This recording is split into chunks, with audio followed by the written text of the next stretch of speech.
रहमतुल्लाह अलैह ने मक्का मस्जिद में जुमे का खुतबा दिया। अस्सलाम वालेकुम टू एवरीवन, कैसे हैं आप सब। मेरा नाम है जयामानी। अस्सलाम वालेकुम दोस्तों, कैसे हैं आप सब लोग? खैरियत से हैं? स्वागत है आप सब लोगों का हमारे चैनल पर और मेरा नाम है उस्मान कुरैशी। तो भाई आज की वीडियो बहुत ज़बरदस्त होने वाली व्यूवर्स, क्योंकि भाई आज का मुकाबला हो रहा है और ये बड़ी ज़बरदस्त वीडियो हमारे एक व्यूवर से भेजी थी। कह रहे थे यार इस वीडियो को भी रिएक्ट करें, क्योंकि असदुद्दीन साहब का अमित शाह के साथ कोई बातें हो रही हैं। मतलब अमित शाह की वीडियो तो नहीं है इसमें, लेकिन अमित शाह साहब का तस्करा जरूर है। तो भाई पहले दिल थाम के, और ये न्यू वीडियो है, 1 महीना पहले की वीडियो है। तो मतलब इस वीडियो को पहले स्टार्ट कर लेते हैं, बाद में इंशाल्लाह बातें करेंगे। 3, 2, 1 पिल्ले। कि अगर मैं निजाम के वक्त पैदा होता तो मैं घुटन की जिंदगी महसूस करता, इसलिए कि फ्यूडल सिस्टम था, एक बादशाह था और बादशाह के सामने आप खुलकर अपनी बात नहीं कर सकते थे। आईन नहीं था, संविधान नहीं था, कॉन्स्टिट्यूशन नहीं था। मुल्क आजाद हुआ, आईन बना और फिर उस आईन ने हमको इस बात का हक दिया कि हम अपने पसंद की बात कर सकें। अब ये बीजेपी ये कहती है कि ओवैसी को ले जाकर मिलाते हैं निजाम से और रजाकार से। मैं बीजेपी के लोगों से पूछना चाहता हूं कि सन 57 की जंग आजादी से पहले मक्का मस्जिद में मौलवी अलाउद्दीन रहमतुल्लाह अलैह ने मक्का मस्जिद में जुमे का खुतबा दिया, जुमे की नमाज पढ़ाई और अंग्रेज और निजाम की हुकूमत के खिलाफ मौजूदा मक्का मस्जिद से मौजूदा सुल्तान बाजार के पास जो वुमेन्स डिग्री कॉलेज है, मौलवी अलाउद्दीन ने तमाम मुसल्लियों को लेकर और मुसलमानों से कहा कि अंग्रेज और निजाम के खिलाफ मैं ऐलान जिहाद और बगावत का ऐलान करता हूं।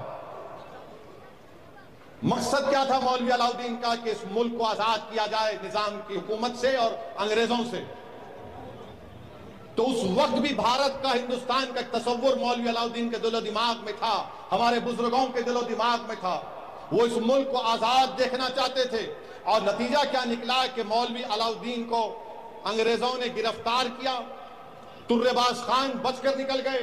तो मौलवी अलाउद्दीन को गिरफ्तार करके काला पानी में सबसे पहले, अगर पूरे उस वक्त के भारत में अगर किसी को काला पानी में सबसे पहला कोई अगर गिरफ्तार करके किसी को लेकर गए तो उसका नाम मौलवी अलाउद्दीन था। और मौलवी अलाउद्दीन रहमतुल्लाह अलैह का ताल्लुक हैदराबाद से था, मक्का मस्जिद के इमाम थे। क्या उस वक्त बीजेपी थी? क्या उस वक्त आरएसएस थी? क्या उस वक्त ये संघ परिवार के लोग थे? नहीं थे। हमारे बुजुर्गों ने अंग्रेजों के खिलाफ और फ्यूडल सिस्टम के खिलाफ एक आवाज उठाई थी। तुर्रेबाज खान को बाद में सालार जंग पुलिस के साथ तूपरान के पास गिरफ्तार करते हैं और तुर्रेबाज खान को गोली मारकर उसी जगह पर सुल्तान बाजार के चौरस्ते पर 8-10 दिन तुर्रेबाज खान की लाश को लटका कर रख दिया गया था। तुर्रेबाज खान ने अपनी कुर्बानी क्यों दी? इसलिए दी कि वो भारत को अंग्रेजों की गुलामी से आजाद देखना चाहते थे। तो ये इनका जवाब। अब दूसरे लोग जो बार बार मजलिस पर सवाल करते हैं, मैं उनसे पूछना चाहता हूं, क्या तुमको भारत का आईन पसंद है या तुमको फ्यूडल सिस्टम पसंद था? मुझे भारत का आईन पसंद है और रहेगा। इसलिए मजलिस इत्तेहादुल मुस्लिमीन पर तनकीद करना, मजलिस इत्तेहादुल मुस्लिमीन के ताल्लुक से सवालात उठाना और फिर यह बोलना निजाम। अरे भाई, निजाम की हुकूमत में हिंदू भी मिनिस्टर थे, जमींदार थे, दुर्राज थे। कौन थे ये लोग फिर? मगर अजीज दोस्तों और बुजुर्गों, हैदराबाद का इंटीग्रेशन आसानी से और बगैर खूनरेजी से हो सकता था, मगर गलती किसकी थी? उस वक्त के हुक्मरानों की गलती थी। उस वक्त के हुक्मरानों की गलती की वजह से रियासत हैदराबाद में जो पुलिस एक्शन हुआ, मैं नहीं, काजी अब्दुल गफ्फार और पंडित सुंदरलाल की रिपोर्ट है। पंडित सुंदरलाल गांधीयन थे। काजी अब्दुल गफ्फार उस वक्त की जो भी मजलिस थी उस वक्त उसके कट्टर खिलाफ थे। यूनुस सलीम साहब थे। इन तीनों ने जाकर मौलाना अबुल कलाम आजाद से कहा कि रियासत हैदराबाद में पुलिस एक्शन के नाम पर खून की होली खेली गई है। मौलाना अबुल कलाम आजाद ने नेहरू को कहा। नेहरू ने पंडित काजी अब्दुल गफ्फार और पंडित सुंदरलाल को हैदराबाद रियासत में रवाना किया और उस वक्त रियासत हैदराबाद में कोई बाहर का आदमी दाखिल नहीं हो सकता था। काजी अब्दुल गफ्फार और पंडित सुंदरलाल ने, मिलिट्री में था ये पूरा इलाका, मिलिट्री की हिरासत में था, रियासत हैदराबाद के कोने कोने का उन्होंने दौरा किया। और पंडित सुंदरलाल ने अपनी रिपोर्ट में लिखा, जो आज भी दुनिया में अगर आप देखना चाहेंगे तो दस्तयाब है। पंडित सुंदरलाल ने अपनी रिपोर्ट में लिखा कि रजाकारों ने अगर हिंदुओं पर जुल्म किया तो एक रजाकार के बदले में 100 मुसलमानों का कत्ल हुआ था। ये मेरे अल्फाज नहीं है, पंडित सुंदरलाल ने अपनी रिपोर्ट में लिखे। पंडित सुंदरलाल ने लिखा कि हमने कई बौलियां ऐसी देखी जहां पर औरतों की लाशें थीं, और हमने इन लाशों में यह भी देखा कि एक मां के सीने से लपटे हुए मासूम बच्चे भी थे जब बौलियों से लाशों को निकाला गया था। और आज अमित शाह आकर हैदराबाद में तकरीर कर कर कहते हैं कि बगैर खून का खतरा गिरे आसानी से काम हो गया। अमित शाह, आप झूठ कह रहे हैं। जिस तरह पंडित नेहरू ने 18 सितंबर 1948 में ऑल इंडिया रेडियो से अपने खिताब में झूठ कहा था कि बगैर खून का खतरा गिरे, सब चीज आसानी से हो गई। पंडित सुंदरलाल की रिपोर्ट नेहरू की झूठ को साबित करती है। पंडित सुंदरलाल की रिपोर्ट मौजूदा होम मिनिस्टर अमित शाह के झूठ को साबित करती है। ये रिपोर्ट कभी पढ़ने का मौका मिला नौजवानों तो पढ़ो, तारीख को पढ़ो नौजवानों, ताकि मुस्तकबिल में हम अपनी आने वाली नस्लों के लिए अच्छा फैसला कर सकें।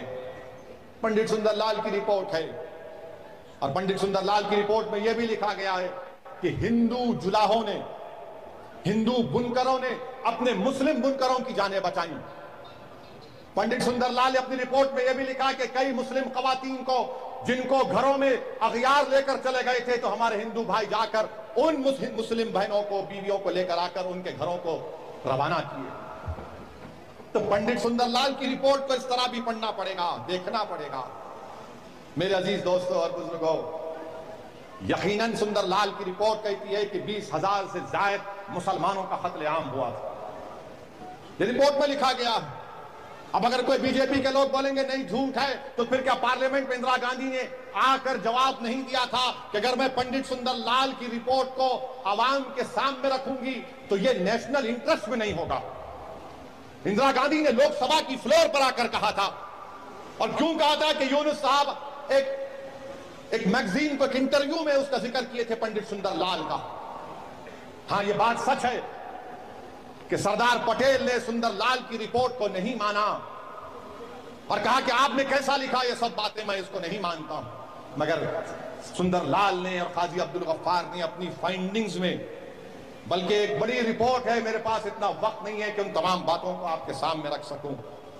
मेरे अजीज दोस्तों और बुजुर्गों, यकीनन निजाम के कंट्रीब्यूशन को कोई डिनाई नहीं कर सकता, मगर फ्यूडल सिस्टम था, बादशाह था, जमहूरियत नहीं थी। मगर निजाम ने जो उस वक्त हैदराबाद के लिए काम किया, ये पुराना एयरपोर्ट, ये गंडीपेट, हिमायत सागर, मंदिरों को निजाम ने जागीरें दी थी। खम्मम की मशहूर मंदिर को निजाम ने इंतजाम किया था। ये बंद कर दिए झुंझुने को।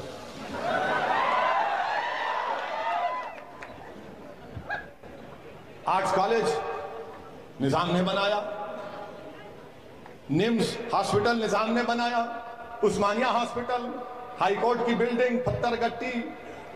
और निजाम में इतना दूरंदेशी भी थी कि उनको मालूम था कि इस वक्त हैदराबाद बहुत ज्यादा बढ़ेगा, तो निजाम ने फ्यूडल होते हुए भी जागीरें बांटी, मगर निजाम ने हैदराबाद के तरफ जागीरें नहीं बांटी। जुबली हिल कॉरपोरेशन बनाने का निजाम के पास प्रोग्राम था। बैठ जाइए। निजाम ने, अब ये हाईटेक सिटी की बात चंद्रबाबू नायडू करते हैं, अरे बाबू, वो निजाम की दूरंदेशी थी कि निजाम ने उन जमीनात को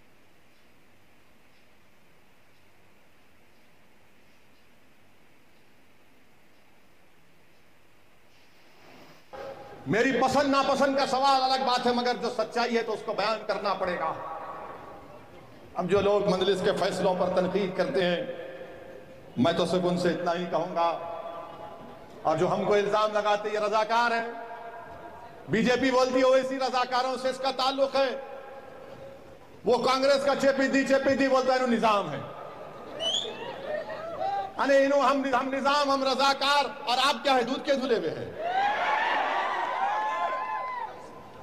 तेलंगाना में बीजेपी की बंडी में पंचर पड़ चुका है, बंडी में पंचर हो गया।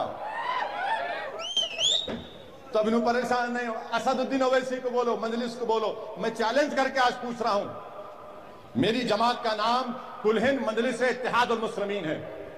बताओ उस वक्त की जमात का नाम क्या था? बताओ क्या नाम था? बताओ, तुम बता सकते हो उस वक्त क्या नाम था? नहीं बताओगे। मजलिस इत्तेहादुल मुस्लिमीन नाम रखा अब्दुल वाहिद ओवैसी ने। नाम कुछ लंबा चौड़ा नाम था, लंबा चौड़ा नाम था, ये नाम नहीं था। अरे जो रजाकार हमको बुलाते थे बाबू, जो रजाकार थे वो पाकिस्तान चले गए, जो वफादार थे वो तुम्हारे सामने सीना तान कर अपने हक की लड़ाई लड़ रहे हैं। जो रजाकार थे वो भाग गए, जो वफादार है वो ठहरे हुए हैं। तुम मॉब लिंचिंग कर रहे हो, मर रहे हो, मगर जमीन नहीं छोड़ रहे हैं। जो वफादार थे ठहरे हुए हैं, तुम उनको देखिए यही बात करते हैं ना कि बहुत सारी बातें समझ आ रही थी। आप ये देखें कि हर बंदा इत्तेहाद चाहता है, ठीक है? बिल्कुल इत्तेहाद कहते हैं मतलब एक निज़ाम को ठीक करना, मतलब सबको एक साथ लेके चलना। अगर आप थोड़ी हिस्ट्री में जाके बात देखते हैं, ठीक है, तो मतलब हिस्ट्री में अगर आप देखते हैं तो देखें भाई सब एक साथ थे, ठीक है? मतलब अंग्रेजों के साथ जो मतलब जो कह सकते हैं कि जिस तरीके से हमने अंग्रेजों से एक आज़ादी ली है, उसमें मुसलमान हिंदुओं ने मिल के लिया। लेकिन यार अब पता है क्या, अब सबसे बड़ी बात इशू जो चल रहा है ना, वो भाई आरएसएस बीजेपी जो है ना, ये एक बीच में आके इस तरह फंस गई है ना कि भाई ना ये राइट देख रही है ना ये लेफ्ट देख रही है, ये बस अपना वे देख रही है कि मैंने जाना किधर है। तो मतलब उसी वे के ऊपर चल रही है बस। उसमें अगर बीच में मुसलमान आता है तो वो भी पिसेगा, मणिपुर वाला केस आता है तो वो भी पिसेगा, कश्मीर आता है तो वो भी पिसेगा। मतलब उसने कुछ देखना नहीं है कि यार नहीं मुझे कहीं ना कहीं रुक जाना चाहिए। मतलब जिसने आना ना चक्की की तरह वो पिसता हुआ चला जाएगा। लेकिन आरएसएस बीजेपी जो है उसने ये नहीं देखना कि भाई मैं मतलब किसी के ऊपर रहम कर लूँ, कोई दया की भीख दे दूं या कुछ इत्तेहाद के साथ सबको लेके चढ़ दूं। देखिये हमेशा याद रखा करें कि एक बॉस जो होता है ना, बॉस वो अपना आप को आगे चलता है, मतलब लोगों को आगे चलाता है, ठीक है? और जो नुकसान हो रहा होता है, मामलात खराब हो रहे होते हैं, तो उसको कोई फिक्र नहीं होती है, वो कोई केयर नहीं करता। जितने मर रहे होते हैं मर रहे, उसको कहते हैं बॉस। लेकिन हमेशा याद रखें लीडर वो होता है जो इन सब फौज को लेकर चलता है, सबसे आगे खड़ा होता है, ठीक है? जैसे अब असदुद्दीन साहब की बात से मैं बहुत ज्यादा एग्री करता हूँ, क्योंकि इनकी बात जो है ना, देखें अब हैदराबाद में जो मक्का मस्जिद के बारे में उन्होंने बताया, ठीक है, जिसके इमाम है, आप ये देखें कि उनके दौर में जो बातें हुई हैं, कितना एक जबरदस्त पॉइंट इन्होंने बताया। लेकिन अमित शाह क्या कहते हैं कि एक खून भी रेजी नहीं होगा। भाई आपसे तो मैं कहता हूँ हाथ जोड़ की विनती है कि आप तो ये बात करो ही ना अमित शाह साहब कि एक भी खून के रेजा नहीं होगा, ये होगा वो होगा।